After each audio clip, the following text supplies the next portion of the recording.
that. Oh man. You can see on the walls there's graffiti from the Coptic Christians who hid in here during the persecution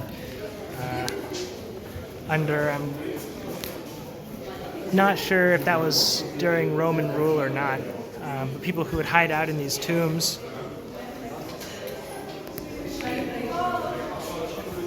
Amazing.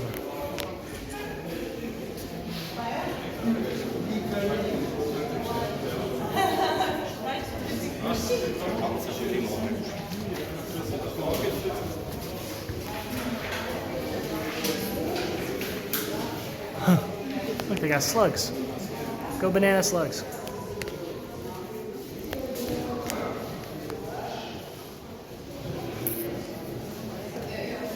I wonder what these are. I feel like they probably don't have slugs in Egypt, but what else could those be? Kind of a rabbit. Ox. Wow. More graffiti. Or, I don't know what we would call that. Graffiti sounds like tourists did it. This is like 1,000 years ago. Persecuted Christians writing while they're hiding out in here. That's too historically interesting to say graffiti. Though I guess technically it might be. You can see that this is the shape of two women. This is the legs, the arms, face, the body, arms, and face. These are two goddesses that are swallowing the sun, because when the sun sets, it gets swallowed by this goddess. That's nighttime as it travels through her body, comes out as a scarab, and the day starts.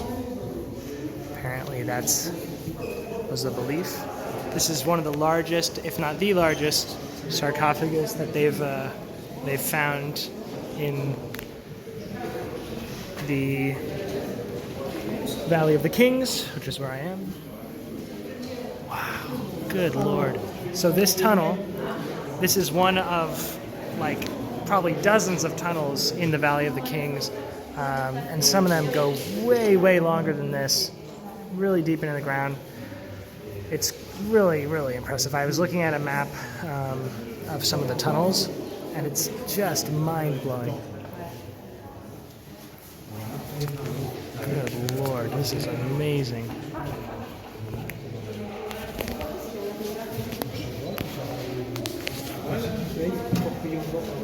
Alright, I'm not sure how easy it's going to be to fight through this and get some...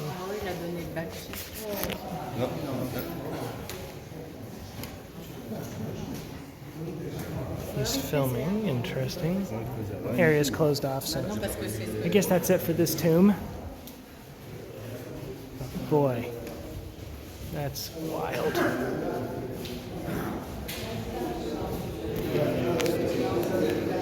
Anubis, I think he's the god of mummification. So I can't tell if this is a bunch of Anubis or if this is... I mean, I know very little about Egyptian history and culture, ancient Egyptian history and culture and representations. So I really couldn't tell you much of what we're looking at. I know that's a sunboat. That I do know. I recently learned that the long beards you see on some of these guys, if it's a curved beard, then that represents a god. If it's a straight beard, that represents a king. Obviously, if they have an animal head, that's a god.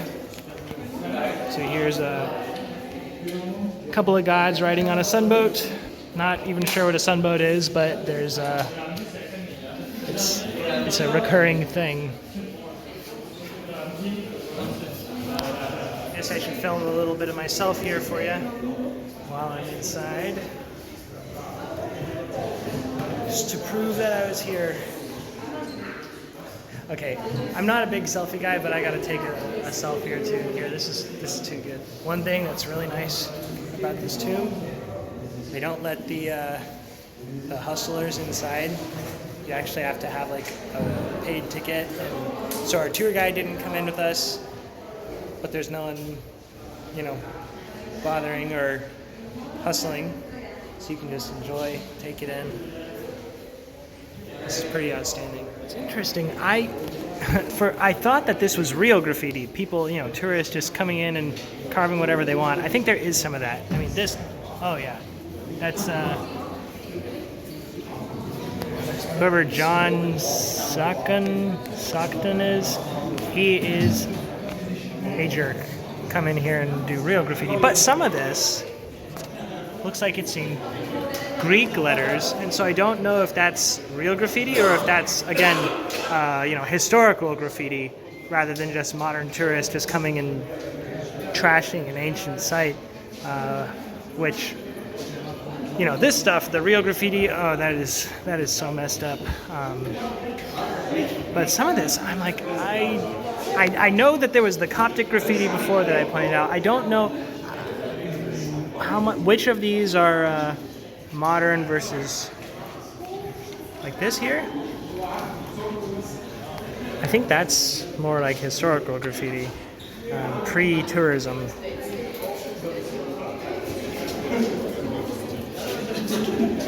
Which is amazing to just think, like, looking at a wall, I could almost see the temptation for the jerks who do graffiti of like that there's thousands of years of actual graffiti on these carvings and different cultures who have come across this site and how much it's meant different things to them. For some it's just a place to hide, for some it's, you know, pagan and they want to destroy it, for some it's sacred. All these different layers, because if I'm right about that Greek writing, that these are, you know, historical. I truly have no idea what time there would have been people in here writing in Greek. I don't know if those would have been, you know, Christians in the early hundreds hiding out, which would make sense. I know. Man, I'm really showing my lack of historical knowledge here, but. Sure lights up the mind, you know, just looking at this stuff and wondering and trying to figure it out with the limited amount I do know. So fascinating. All right, that's it for this tomb. I keep thinking, all right, that's enough for one video, and then there's another just amazing, amazing thing.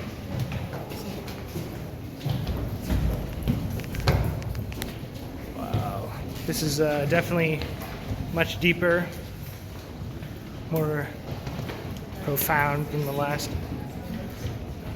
Also less well preserved. You can see there's some more just kind of stucco covered over. The colors are less vibrant. I asked my tour guide, they don't repaint, which is nice. I appreciate that. So when you see colors preserved, they're actually preserved.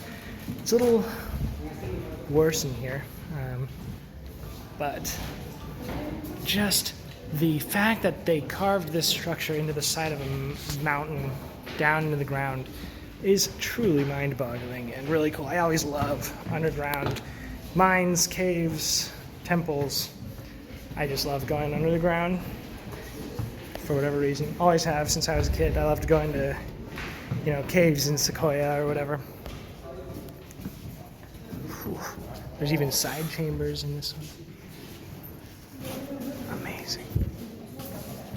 Yeah, you can see it's much less well preserved in here, and that might be in some part from people over the years. You know, everything from grave robbers who might have taken this stuff as souvenirs to sell to tourists or something like that. Because there's some pretty heavy destruction on these walls, barely anything left on the ceilings. So it might be that this was removed for a museum site. Yeah, this thing is mostly destroyed, you can see. But you still have some high quality preservation up there. Or it could be people were living in here, just who knows. Thousands of years.